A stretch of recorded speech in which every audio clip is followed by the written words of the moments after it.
بسم الله الرحمن الرحيم. عن ابي هريره رضي الله تعالى عنه قال قال رسول الله صلى الله تعالى عليه وسلم من يرد الله به خيرا يصب منه رواہ البخاری۔ نبی کریم صلی اللہ علیہ وسلم نے ارشاد فرمایا، اللہ تعالیٰ جس کے ساتھ خیر و بھلائی کرنا چاہتا ہے اسے کسی بیماری یا آزمائش میں مبتلا کر دیتا ہے۔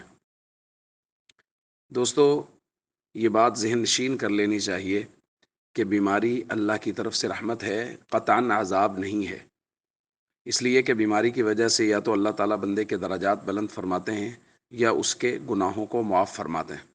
اسی وجہ سے نبی کریم صلی اللہ علیہ وسلم نے ایک روایت میں فرمایا، ما من مصیبت تصیب المسلم، کوئی بھی مصیبت کسی مسلمان کو جو پہنچتی ہے، الا کفر اللہ بہا عنہ، تو اللہ اس کے گناہوں کا کفارہ کر دیتے ہیں، یعنی اس کے بدلے میں اس کے گناہوں کو معاف کر دیتے ہیں۔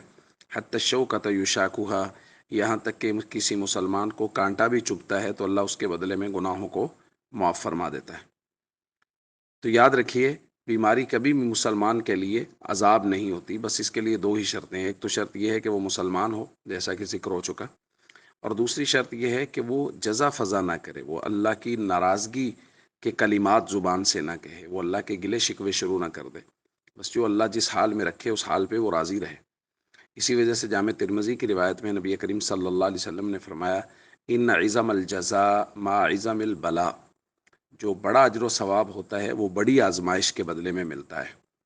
وَإِنَّ اللَّهَ عَزَّ وَجَلَّ إِذَا أَحَبَّ قَوْمًا، اور اللہ جب کسی قوم سے محبت فرماتا ہے، ابتلاہم، تو اللہ ان کو آزماتا ہے۔ کوئی بھی مالی پریشانی ہو سکتی ہے، اولاد کی پریشانی ہو سکتی ہے، بیماری ہو سکتی ہے۔ فمن رضی فلہ الرضا، جو تو اللہ کی رضا پہ راضی رہتا ہے اللہ اس سے راضی ہو جاتا ہے۔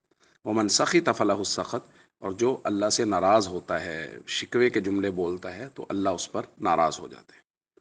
تو اس سے ہمیں یہ بات سمجھ میں آئی کہ اگر اللہ کی رضا پہ راضی رہیں تو بیماری رحمت ہی رحمت ہے، عذاب کا اس میں کوئی پہلو نہیں ہے۔ اسی وجہ سے نبی پاک صلی اللہ علیہ وسلم نے فرمایا ہے، من یرید اللہ بہ خیرا یصب منہ، اللہ جس بندے کے ساتھ خیر و بھلائی کا ارادہ کرتے ہیں اسے ہی کسی آزمائش میں مبتلا کرتے ہیں۔